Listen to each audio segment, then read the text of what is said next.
3 weeks ago, I was waking up exhausted even after doing everything right.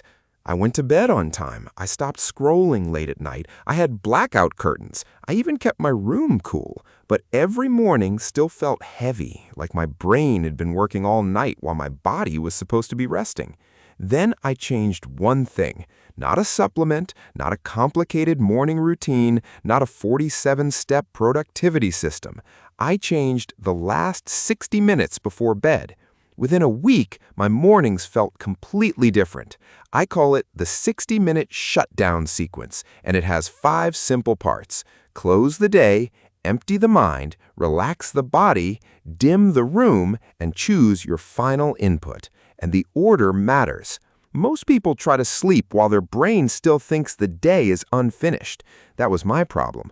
I was physically in bed, but mentally still answering emails, replaying conversations, and solving tomorrow's problems at 2 a.m. So the first step starts 60 minutes before bed. I set a gentle alarm. When it goes off, I say one sentence out loud.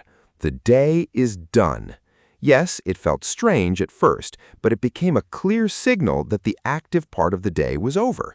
Think of it like putting a period at the end of a sentence. Without that period, your brain keeps reading. It keeps scanning for unfinished tasks, open loops, and things you forgot to handle. That one sentence tells your mind, we are not solving everything tonight. But this only works if you remove the mental clutter next. So right after that, I do a brain dump. Not journaling, not gratitude writing, not trying to sound wise or reflective, just a messy list of everything still floating around in my head. Tomorrow's tasks, a message I forgot to send, a random idea, a conversation I keep replaying, a small problem that feels bigger because I'm tired.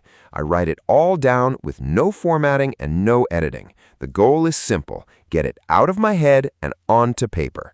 When something only lives in your mind, your brain keeps trying to track it. But once it's written down, it feels stored. It feels handled. That was my first big shift. I didn't need a calmer personality. I needed a better place to put unfinished thoughts. Then, around 45 minutes before bed, I moved from the mind to the body. Because even when your thoughts slow down, your body can still be carrying the stress of the day. So I do 5 minutes of slow stretching. Nothing intense, nothing that feels like a workout. I focus on 3 areas: the jaw, the shoulders, and the hips. The jaw, because many of us clench without noticing. The shoulders, because that's where the day usually lands. And the hips, because tension builds there when we sit, rush, stress, and stay in a constant state of readiness. This is not about flexibility. It is about sending your body one message: you are safe to slow down now.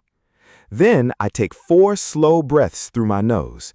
Inhale slowly, exhale slowly. No perfect technique, just enough to tell the body it can stop bracing for the next thing.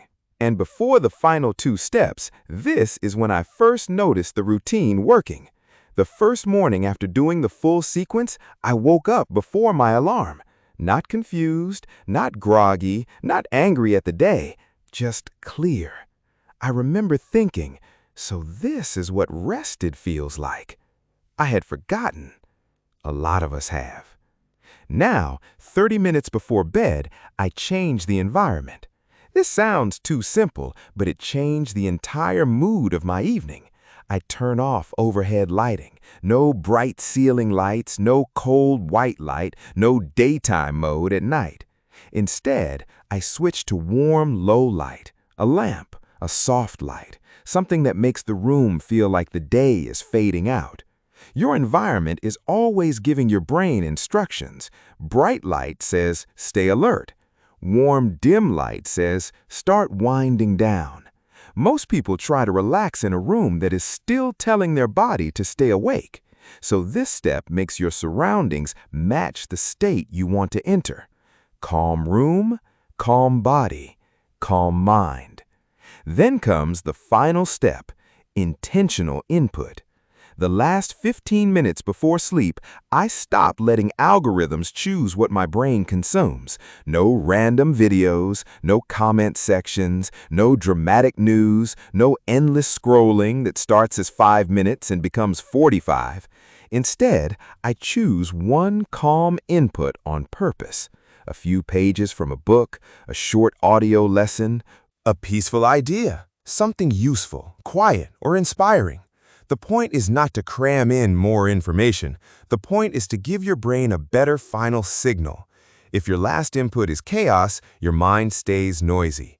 If your last input is calm and intentional, sleep has a better place to begin. So the full sequence looks like this. At 60 minutes, close the day. Then empty the mind. Then release the body. Then dim the environment. Then choose the final input. That is the 60-minute shutdown sequence. It works because every step sends the same message in a different way. The day is complete. You are safe to slow down. Tomorrow can wait. Now I'll be honest, the first few nights felt awkward. Saying the day is done felt weird. Writing random thoughts felt messy. Stretching for 5 minutes felt too simple to matter. But habits do not feel natural at first. They become natural through repetition. By night 5, I was forcing it less. By week 2, it felt strange not to do it. And the biggest change was not just sleep, it was how the next day started. I had more patience. I made better decisions earlier. I stopped waking up already behind. My focus came online faster. All because I stopped treating the final hour of the day like wasted time. Your morning does not begin when your alarm goes off. Your morning begins the night before. So tonight, do not try to change everything. Pick one step. Say, the day is done. Do a brain dump. Stretch for 5 minutes. Turn off overhead lights. Choose a better final input. Start with one. Repeat it tomorrow, because better mornings are built by better endings.